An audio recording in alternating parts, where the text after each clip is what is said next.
Hello, welcome to Moviemusters, Magic Makers, a recap of BMF Season 3 Episode 2. Terry juggles keeping BMF and his family in Detroit as Meech concentrates on growing BMF into Atlanta. Terry searches for ways to bring in money for BMF, while Meech provides connections in Colombia. 1. My husband is still boom. The beginning of the show is quite intriguing. T is thrilled to move in with Markisha after successfully packing everything he had from his parents' house, but she informs him that she doesn't think it's safe for them to live together. T grudgingly tells Markisha that he's okay with her taking a break, even though it's not what he wants to hear. 2. The plug became locked. T and Hoop had just received some extremely horrible news, so T was already feeling rather odd. After K9 turned him over, Cena, their Colombian plug, was arrested in St. Martin and extradited back to Detroit. 2 untrustworthy Mexicans arrived to the Flannery residence's front door, saying they were searching for Dimitri. They nearly attempted to break in when Charles informed them that they were at the wrong house, but fortunately,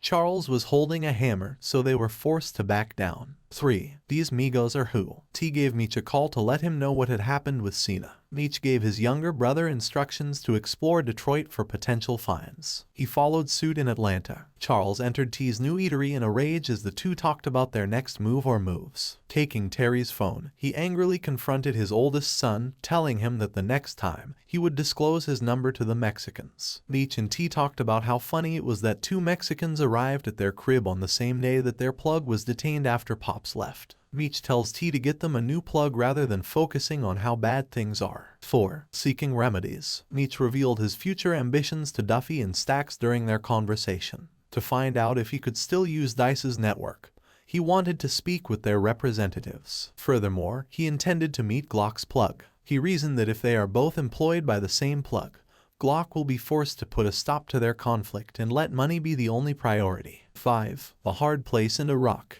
Gloria, Kevin's mother, is introduced to us for the first time in the series. She is angry that their son is incarcerated and holds Bryant responsible. The two are having a really instructive talk. We learn that she didn't have time for Kevin and ultimately allowed him to live with Bryant. It is also evident that Bryant is going through a difficult period. He makes it quite clear by saying that he needs her assistance and her giving him money. 6. A book is not judged by its cover. Detectives Jin and Amberson talk about their minimal to non-existent progress in the Saint murder case while dining at her father's restaurant. Jin explains how the residents of the areas don't assist them because they believe that the police aren't doing enough to support them. When Jin presents her father to her new partner, he is taken aback to learn that Amberson is also a Mandarin speaker. Just 2 minutes prior, Amberson had explicitly stated that Jin didn't know her, as Jin had believed that because she was raised in the suburbs, she wouldn't be eligible for some things. 7. Drawing without drawing lines. Jin informed her father that Bryant was apprehended when he inquired about the whereabouts of her former boyfriend.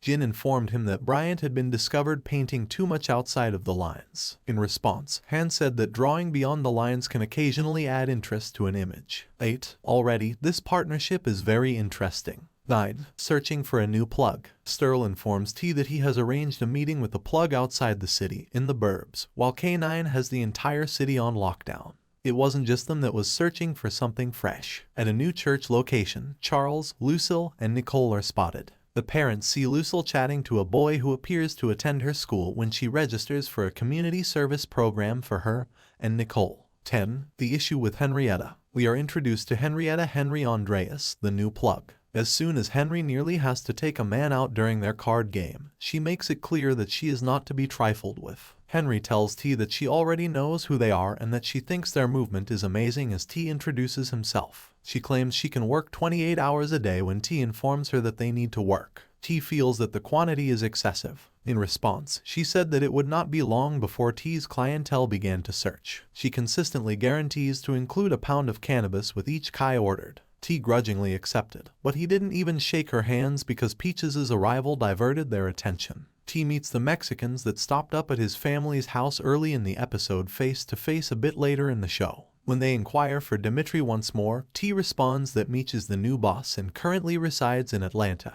He informs the Mexicans that Meech is no one's errand boy, and that in order to get in touch with him, they must travel down south. 11. Terry wrapped BMF Season 3 episode stills with a lot of cap. T returns to LaWanda's place after it appears that he has broken up with Markisha. He informs his infant mother that he and Markisha have called it quits, and that he would like to spend a few days living with her again since he has come to the conclusion that their family comes first. Strangely enough, T and Charles have a very touching chat when T returns to the Flannery home later on to collect some clothes. Although T is aware that his father criticizes him, he assures Charles that he would never hold him accountable for the mistakes he made. T informs his father that everything he has ever done in relation to the game was done for their family. Every decision Charles makes affects the people he loves and the people he loves, he tells his son. He went on to explain that the love he receives from the game can never compare to that of his people. Detective Jin ran the license plates of a car that they received an anonymous tip about somewhere in Detroit. It transpired that Cuts, a pawboy, was the owner of the vehicle. The pawboys were permitted to go investigate the matter because they are not under DRANO's control. Amberson acknowledges that she used to utilize narcotics during their staking out scene later in the show. She did them to stay numb to everything since she detested them and her life had become dismal. 12. Information needed. Meech connects with Lucky,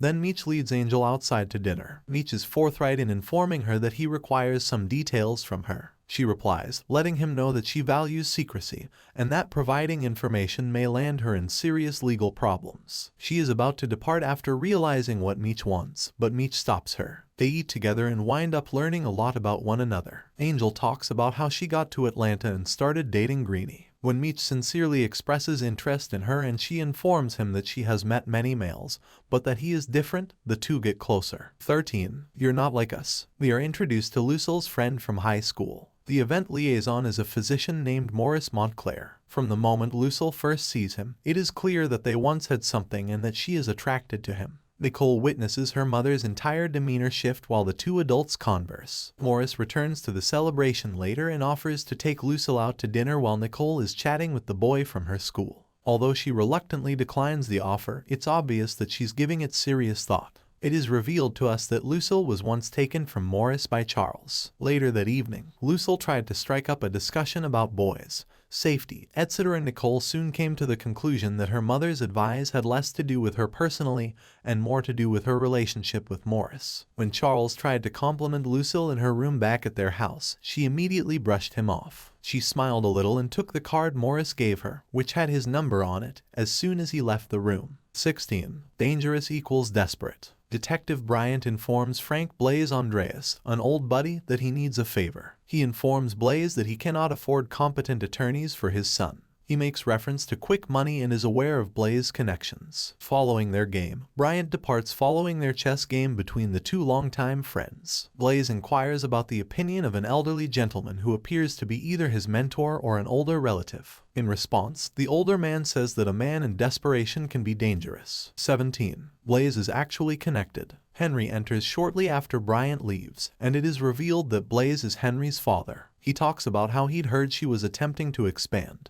He continues by saying that she needs to exercise self-control because whatever she does is a reflection of him. He made sure she understood that she still represented him and that she should be treated with decency. He informed her at the end of their talk that he was sending someone to work for her organization. 18. This family tree is crazy so far. 19. When the plug finds you, greater than Meech and Duffy arrive at Santiago's house to discover dead Miami killers. Just as they are about to leave, someone calls Meech and informs them that it's his name, Loco, that the meeting with Santiago was a farce, and that they have to leave. He goes on to explain that he was Ty Washington's plug. Meech realizes that it was an ambush, and shots start to fire. The Colombians take care of the MKs fairly quickly. Loco explains that Cena didn't snitch on them and that he actually recommended him to Loco because of how fast he moved weight. Javier reveals that it was Terry who led them to him. They then decide to give Meech 250 kiss to begin with. Terry and the lads are furious that they decided to collaborate with Henry back in Detroit. They talk about how her father, Blaze, is a strong operator and was once a police officer. Meech calls T while they are speaking and informs him of the recent events. Meech essentially tells T that the new plug would belong to them both, which resolves T's issue with Henry. To inform Henry that they would no longer be taking weight from her, T and Sterl went to see her. She believes that an agreement is a deal, which is why she is furious. And Hottie T reminds him of what she said to him earlier about how all of her clients call them.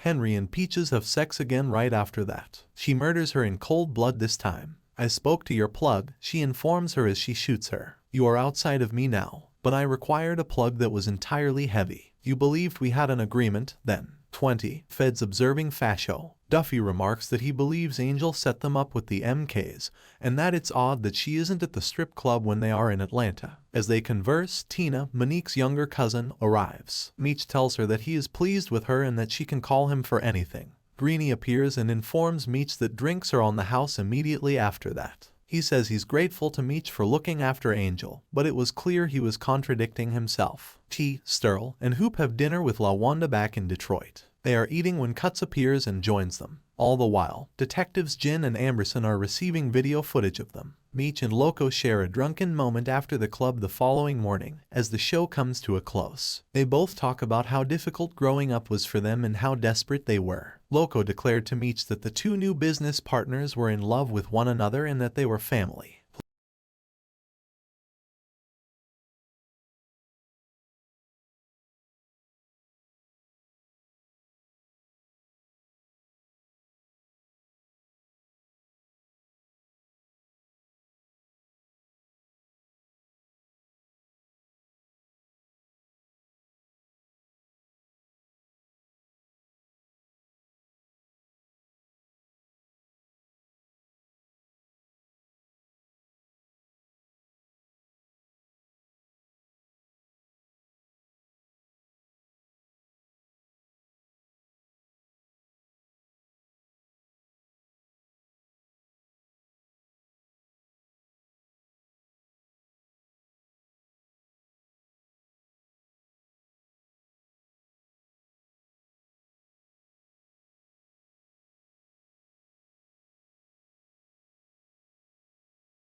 Please don't forget to like, comment, share, and subscribe for more videos. Thanks for watching.